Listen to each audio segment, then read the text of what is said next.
할렐루야. 주님의 평강이 우리 성도님들에게 가득하기를 축복합니다. 오늘 말씀의 제목은 하나님만 신뢰하는 삶입니다. 자, 오늘은 우리 여러분 본문을 읽어보신 것처럼 다니엘의 이야기예요. 다니엘은 참 하나님만 온전히 섬기는 그런 사람이었지 않습니까? 아무리 위협이 있고 어려움이 있어도 다니엘은 절대 그 믿음을 놓고 타협하지 않았어요. 그 믿음 때문에 공격받고 믿음 때문에 곤란한 지경에 처해도 그는 결코 타협하지 않았죠. 왜 그렇게 공격을 받았는가? 오늘 본문 말씀이 일어난 그 사건 직전에 왜 이런 지경에 이르게 되어졌느냐? 그 이유는 왕 외에 다른 신이나 다른 사람에게 30일 동안 구하지 말라라는 그 금령을 어겼기 때문에 이 사자굴에 던져진 거예요. 자, 이 사건 이면에는 다니엘을 향한 그 왕의 신하들의 시기와 질투가 있었어요. 신하들은 여러분 포로로 잡혀온 이 다니엘이 특별한 대접을 받고 또 관리가 되어져 있는 것이 못마땅했어요. 참 싫었죠. 꼴도 보기 싫었어요. 그래서 어떻게 하느냐? 다니엘을 곤란하게 만들 그런 함정을 판 거죠. 다니엘은 여러분 바벨론 그 포로로 잡혀갔을 때 그 시대에도 총독으로 세워졌는데 바벨론이 멸망한 이후에도 메대 왕국의 이 그 왕인 다리오의 명령으로 3명의 총리 중에 1명으로 발탁이 되어졌던 거예요.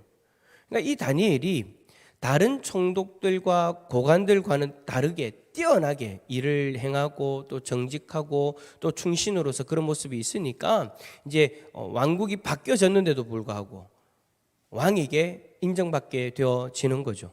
그래서 이제 다니엘은 여러분 전국을 다스리는 그러한 자리에까지 올라가게 되어진 거예요. 이렇게 새로운 왕국의 새로운 왕에게조차도 다니엘이 인정을 받으니까 이 다른 총리들, 고관들 시샘이 여러분 극에 달하게 되어진 거죠. 시샘이 극에 달하게 되어지자 이제 어떻게 하면 이 다니엘을 무너뜨릴까? 막 눈에 불을 켜고 다니엘을 보는 겁니다. 다니엘의 꼬투리를 잡으려고 그래 눈에 불을 켜고 그렇게 보는 거예요. 어떻게 하면 다니엘을 자리에서 끌어내릴까? 막 그렇게 혈안이 되어서서 딱 다니엘을 집중해서 보는데 가만히 보니까 다니엘은 앞에서 이야기했던 이 믿음이 있는 거예요. 이 신앙이 있는 거예요. 여호와를 섬기는 이 신앙, 하나님 한 분만 바라보고 하나님 한 분께만 기도한다라는 그 사실을 이 이제 고관들이 알게 되어진 거죠. 그래서 그들은 이제 다니엘을 고발하기 위해서 함정에 빠뜨리기 위해서 다리오 왕에게 찾아갑니다. 다리오 왕에게 찾아가서 이 시샘이 가득한 이 신하들이 한 가지 제안을 해요. 이 제안이 뭐냐? 이 제안을 들어보면요, 왕이 거부할 수 없는 그런 제안이에요. 그 내용이 뭐냐? 7절 하반절 한번 화면 보면서 한번 읽어볼까요? 시작.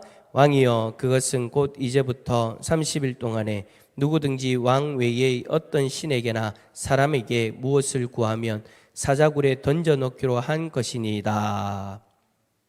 그들이 왕에게 제안한 것이 30일 동안 온 백성들에게, 신하도 다 마찬가지고 온 백성들이 30일 동안 왕 외에 어떤 신이나 어떤 사람에게도 구하지 못하도록, 무엇인가를 부탁하지 못하도록, 기도하지 못하도록 금령을 내리는 거예요. 다른 사람에게도 가지 마라, 다른 신에게도 가지 마라, 오직 왕에게만 구하고 왕에게만 의지해라. 그러니까 모든 사람, 모든 신의 읍등이 되어지는 것이 우리의 왕이니까 왕에게만 구하게 하소서. 여러분, 왕의 입장에서 이거 기분 좋아지는 그런 말이지 않습니까? 왕이 나만을 섬길 수 있도록 이 신하들이 나를 위해서 이렇게 조언을 하는갑다. 그렇게 받아들이고 조서를 만들게 해가지고 왕의 도장을 찍어가지고 금령을 내리죠. 자, 이러다 보니까 이제 다니엘이 어떻게 되는 거예요? 다니엘은 앞에서 이야기했던 것처럼 타협을 하지 않거든요. 딱 그 금령이 내려졌을 때 다니엘이 바로 걸려버리죠. 왜냐?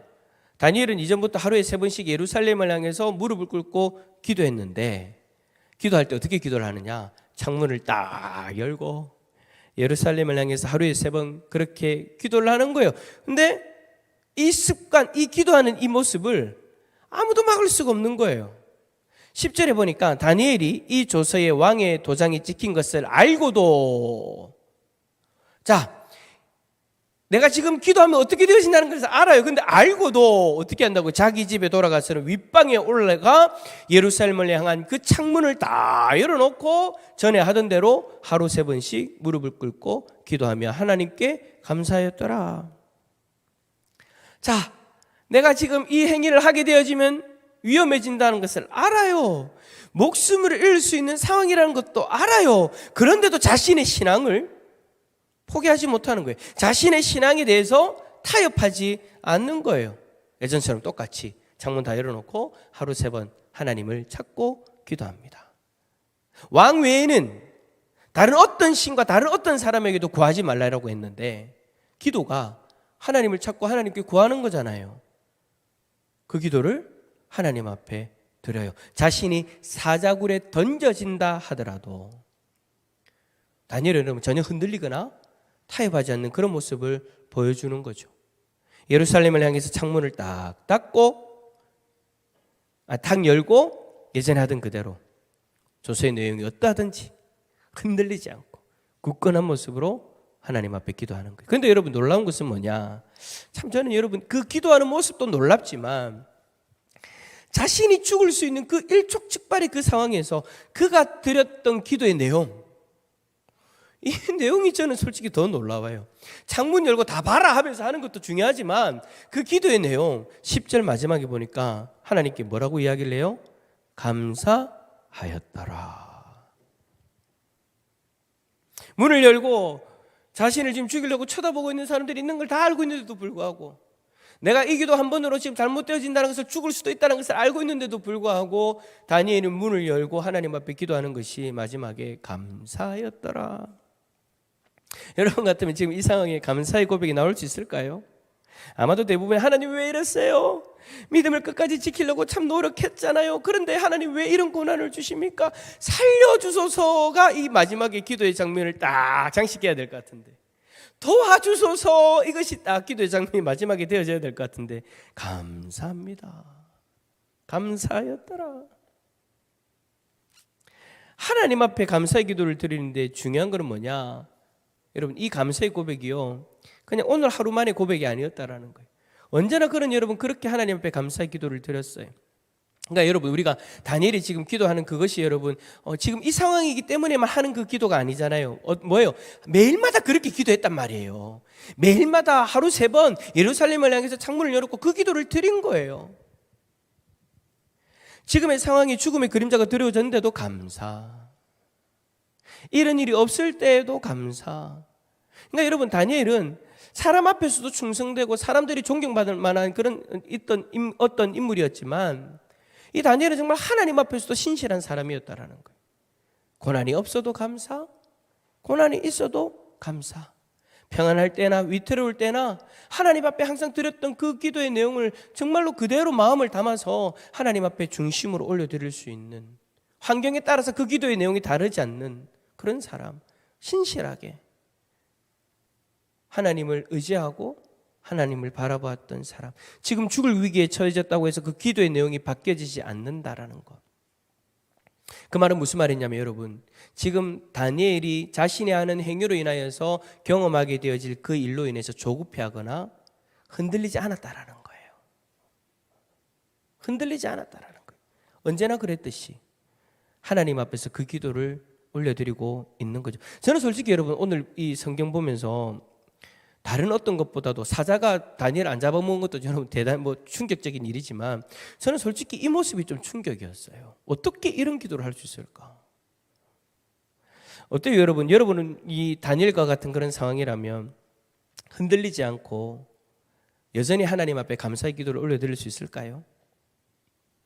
고난이 없이 평안할 때에는 감사의 기도도 여러분 잘 드릴 수 있죠. 근데 내가 좀 힘들어지는 고난이 다가왔을 때, 아니 지금 다니엘처럼 여러분 코너에 몰린 거잖아요. 내가 말 하나 행동 하나 잘못해버리면 죽을 수도 있는 상황이란 말이에요. 근데 그런 상황에서도 하나님 앞에 감사였더라. 우리가 경제적인 위기에 처해졌을 때, 회사에 일이 일어났을 때, 내 힘으로는 어떻게 할 수 없을 때, 사람들이 눈치를 봐야 되는 그때, 그 코너에 몰렸을 때 내가 평소에 하나님 앞에 감사합니다라고 고백했던 그 고백이 그대로 그 속에서 고백되어질 수 있을까? 참 이 고백이 참 쉬운 고백이 아니다라는 거 저와 여러분들 아마 인정하실 수 있을 거예요.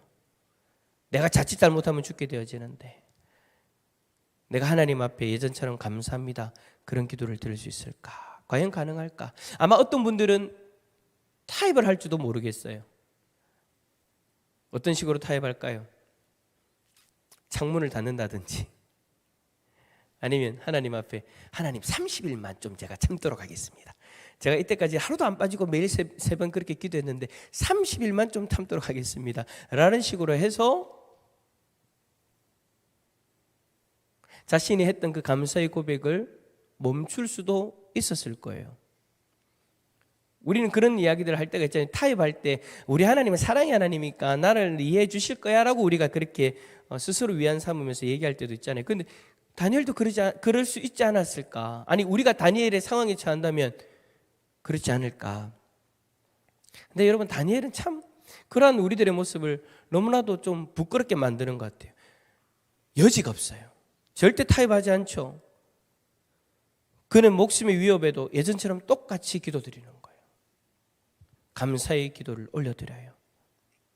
저는 이런 모습을 보면서 참 놀라운 신앙이다. 그리고 우리가 이 세상 가운데 지금 우리가 살아가는 이 상황에서도 참 우리가 다니엘의 모습을 본받아야 되겠다. 어렵고 힘들다고 하나님 앞에 불평하거나 원망할 것이 아니라 그럼에도 불구하고 내가 하나님 앞에 감사하는 그런 고백, 고난 가운데서도 하나님 앞에 감사의 고백을 올려드릴 수 있는 그런 고백, 내가 이 기도를 함으로 인해서 혹여라도 문제가 되어질 수도 있는데도 불구하고 타협하지 않고 끝까지 내 믿음, 내 신앙을 지키는 이 모습, 참 우리가 본받아야 될 모습이다라는 그런 생각이 들면서 또 한 가지 오늘 본문이 기록되어 있는 그 사건 속에서 우리는 한 가지 놀라운 것을 발견할 수 있는데 그게 뭐냐니까 다리오 왕의 행동이에요. 자, 다니엘이 하나님 앞에 기도하는 내용도 여러분 정말 대단한 일인데 다리오 왕의 이 행동이요 참 놀랍습니다. 여러분 다니엘이 사자굴에 던져진 다음 날 왕이 새벽에 일어나서 한 일이 뭡니까? 다니엘이 신앙을 굽히지 않는 이 모습도 참 위대한 모습인데 다리오 왕이 그 새벽에 찾아가서 했던 말이요 참 우리에게 참 도전을 주는 말입니다. 자, 19절과 20절 한번 읽어볼까요? 19절과 20절입니다. 시작. 이튿날에 왕이 새벽에 일어나 급히 사자굴로 가서 가까이 이르러서 슬피 소리 질러 다니엘에게 묻되 살아계신 하나님의 종아 항상 섬기는 내 하나님이 사자들에게서 능히 너를 구원하셨느냐 하니라. 아멘. 자, 여러분 앞에서 제가 얘기했던 것처럼 다리오 왕은요 다른 총독들 고관들의 권유로 이 명령을 내렸지만 이 명령이 다니엘을 겨냥한 것이다라는 것은 몰랐어요. 만약에 알았다면 이걸 막았겠죠. 왜냐하면 원래 다니엘을 좋게 보고 있고 정말 신임하고 있었기 때문에 14절의 말씀에 다니엘의 대적들이 다니엘을 왕에게 고발할 때 이 왕이 고발의 내용을 듣고 어떻게 했다고 기록하고 있냐면 왕이 심히 근심하였다. 자기가 내린 그 명령 때문에 다니엘이 지금 위기에 처했다는 것을 알게 되어졌고 그로 인해서 심히 근심하였다라고 그렇게 기록하고 있어요. 그는 여러분 다니엘이 충성되고 아무 허물도 없는 이였기 때문에 언제나 그를 인정하고 큰 직책을 맡겼던 거죠. 그런데 신하들의 함정에 다니엘이 걸린 거예요. 이제 왕이 내린 금령 왕 자신도 돌이킬 수 없었어요. 그래서 신하들이 계속해서 다니엘을 끌어다가 사자굴에 넣어야 된다라고 그렇게 압박할 때 다니엘을 그 사자굴에 넣고 싶지 않지만 어쩔 수 없이 다니엘을 사자굴에 던지게 하죠. 그러고 나서 어떻게 한 줄 압니까? 그는요 밤새 금식하면서 왕이 저녁에 즐기던 오락과 유흥 그런 모든 것들을 다 멈추고 밤을 새웠다라고 그렇게 성경은 기록합니다. 누가요? 다리오 왕이요. 신하 한 명 그 한 사람이 뭐라고? 그 한 사람이 자기의 지금 명령 때문에 위기에 처한 것을 알고 밤새 금식하면서 밤새 잠도 못 자면서 아무것도 하지 못했던 거예요. 그리고 나서 새벽이 되어진 거예요. 사자굴로 달려갑니다. 달려가서 다니엘이 살아있는지 다니엘의 이름을 부르죠. 그런데 중요한 것은 다리오 왕은요 여러분 하나님을 믿는 사람이 아니었어요. 하나님의 백성이 아니었단 말이에요. 그런데 다니엘을 너무나도 신뢰하고 의지했기 때문에 그가 믿는 하나님이 혹시라도 다니엘을 살려주신 것은 아닌가라는 그 기대감을 가지고 새벽에 다니엘을 향해서 달려간 거예요. 그래서 그렇게 외치는 거죠. 다니엘아, 네가 항상 섬기던 내 하나님이 사자들에게 능히 너를 구원하셨느냐? 다리오 왕 자체는 믿음이 없는 사람이었지만 이 다니엘이라는 이 한 사람의 믿음이 이 다리오 왕에게 선한 영향력을 미쳐버리는 거예요. 그래서 그 다니엘을 믿는 그 하나님이 너를 지켜줬냐고 너무 걱정되는 마음에 밤새 잠도 자지 못하고 새벽에 그 사자굴을 향해서 달려갔죠. 만약에 여러분 다니엘이 보여준 그 믿음으로 인하여서 이 다리오 왕 가운데 하나님을 향한 그 마음이 바뀌어지지 않았다면, 긍정적인 마음으로 바뀌어지지 않았다면 다리오 왕은 여러분 사자굴에 그냥 다니엘 던져놓고 포기해버렸을 거예요. 여러분 그게 상식적인 일이잖아요. 어떻게 어떤 존재가 여러분 사자굴에 던져진 그 사람을 보호해 줄 수 있습니까? 근데 이 다리오 왕이 다니엘을 통해서 경험했던 그 하나님, 다니엘이 보여줬던 그 신앙이 향하고 있는 그 하나님, 그 신앙과 그 하나님을 바라보면서 네가 믿는 하나님이라면 너를 살려줄 수도 있겠구나. 그래서 새벽에 잠 한숨 자지 못하고 달려간 거예요. 그렇고 묻는 거예요. 하나님이 사자들에게서 능히 너를 구원하셨느냐? 그러면서 다니엘의 이름을 처절하게 부릅니다. 여러분 사실 20절의 이 외침은요, 다니엘을 사자굴에 넣는 그 순간 다리오 왕이 16절에 다니엘에게 한 이야기 그대로였어요. 16절 하반절에 보니까 이렇게 이야기하죠. 네가 항상 섬기는 너의 하나님이 너를 구원하시리라.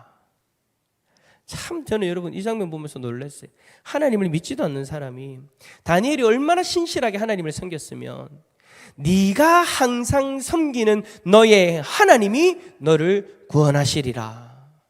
여러분 이런 거예요. 여러분들이 직장에서 정말 신실하게 신앙생활을 하면서 사람들 앞에서 하나님의 백성으로서의 온전한 모습을 보여줬을 때 어떠한 일이 처하면 믿지 않는 이들이 당신의 하나님이라면 당신을 도울 수 있으니, 당신의 하나님이라면 우리를 도울 수 있으니 당신의 하나님께 기도해봐라.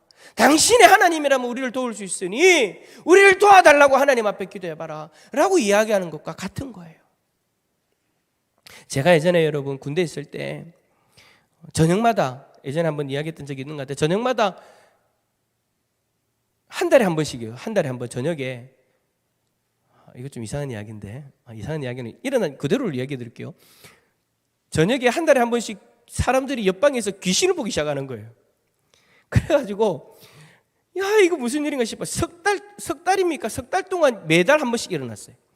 그래가지고 마지막에는요, 제가 딱 이제 그 방에 가가지고 애가 귀신 눌려가지고 막 떨고 있으니까 옆에 있는 사람들이 저보고 뭐라고 하냐면요, 김옥일 병장님, 당신 교회 다니잖아요. 당신이 기도 한번 해봐요. 기도하면 하나님이 도와주실 수 있잖아요. 여러분 우리가 믿음으로 살아갈 때 주위에 있는 사람들이요, 여러분 맨날 네 다음 믿음 가지고 그러면 그럼 뭐 별나게 그래 하노 라고 우리를 공격할지 몰라도 여러분 어려운 그 상황이 처해지면은요, 믿지 않는 사람들도 믿는 사람을 향해서 당신의 하나님이 살아있다면, 아니 살아있을 수도 있으니 기도 좀 해봐라. 정말 그런 일들이 일어나더라고요. 처음에는요 믿는 사람들 많이 핍박합니다. 그죠? 직장에서 내 믿음 지키는 그것 하나 때문에 얼마나 많은 공격들을 합니까? 그런데 내가 흔들리지 않고 다니엘처럼 믿음을 지키면서 신실하게 하나님을 향한 그 신앙을 가지고 사람들이 보았을 때에 존경받을 만한 그런 모습으로 살아갈 때 사람들은요, 위기가 처해지면 우리에게 도움을 요청합니다. 뭐라고요? 네가 믿는 하나님이 살아있다면 우리를 도울 수 있으니 기도 좀 해도. 공동체 일이나 아니면 개인적인 일을 가지고 와서 내 기도 좀 해도. 네 믿는 거 보니까 네가 믿는 하나님이 정말 살아계신 것 같은데 나를 위해 좀 기도해달라. 여러분 신앙생활하면서 한 번쯤 그런 이야기 들어보지 않으셨습니까? 저는 참 여러 번 그런 이야기들을 들었어요.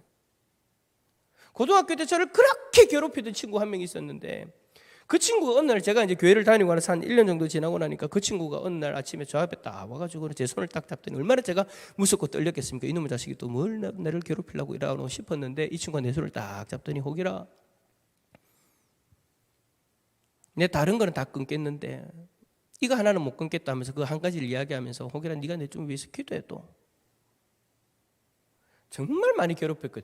반에서 아무도 나를 괴롭히지 않는데 이 친구 하나만 저를 괴롭혔는데, 이 친구가 결국엔 저한테 와가지고 손을 붙잡고 기도해 달라는 거예요.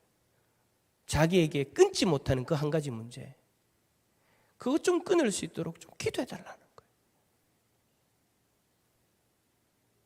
여러분, 우리가 온전히 하나님을 바라보고 우리가 온전히 우리의 믿음을 지키고 하나님을 의지하고 살아갈 때, 여러분, 믿지 않는 영혼들이 그 모습을 보면서 저 아이가, 저 사람이 믿는 하나님이라면 그 하나님이 살아있을 수도 있겠다, 그 하나님이라면 우리를 도울 수도 있겠다, 그런 고백을 할 때가 되어질 날이 반드시 있다라는 거. 여러분, 오늘 다리오 왕이 그랬던 거예요. 사자굴에 던져졌으면 죽는 게 당연하잖아요. 그런데 무엇을 마음에 품고 있어? 희망을 품고 있어요.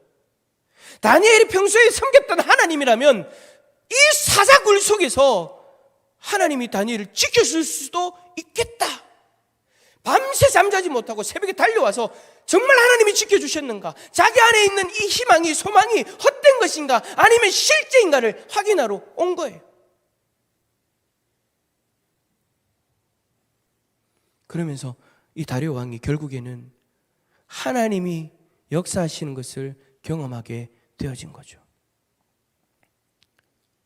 사랑하는 성도 여러분, 여러분의 삶 가운데 참으로 힘든 일이 다가와 있을 수도 있습니다. 어찌 보면 다니엘과 같은 그런 코너에 몰리는 그런 모습이 있을 수도, 그런 상황이 있을 수도 있어요. 그러나 여러분, 부탁드립니다. 끝까지 하나님을 신뢰하면서 그 믿음의 자리를 지킬 수 있기를 바랍니다. 평안한 가운데 고백드렸던 그 기도의 내용처럼 이 위기의 상황 가운데서도 하나님 앞에 하나님을 신뢰함으로 말미암아 그 평온을 유지하고 감사의 고백을 올려드릴 수 있기를 축복합니다. 그 모습을요, 세상 사람들이 다 지켜보고 있을 거예요. 여러분, 누군가가 힘들어하면 말하지 않아도 다 알잖아요. 내가 힘들다는 걸 사람들이 다 알잖아요. 그러나 여러분, 그 가운데서 내가 내 믿음을 지키고 하나님을 신뢰하면서 다니엘이 그랬던 것처럼 하나님 감사하나이다 라는 그 고백이 내 삶 가운데 드러나는 고백이 되어져서, 믿지 않는 사람들이 봤을 때 어떻게 그런 상황 가운데서도 감사의 고백을 할 수 있냐라는 이야기가 나올 정도로 우리가 우리의 믿음을 온전히 지키고 나아가면 믿지 않는 영혼들도 희망을 품을 거예요. 아, 하나님이 저 사람 도와주겠다.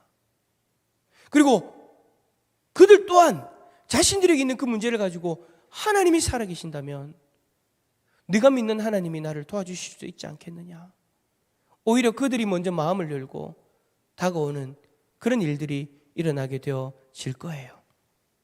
사랑하는 성도 여러분, 지금의 그 순간 끝까지 믿음을 잘 지키시기를 축복합니다.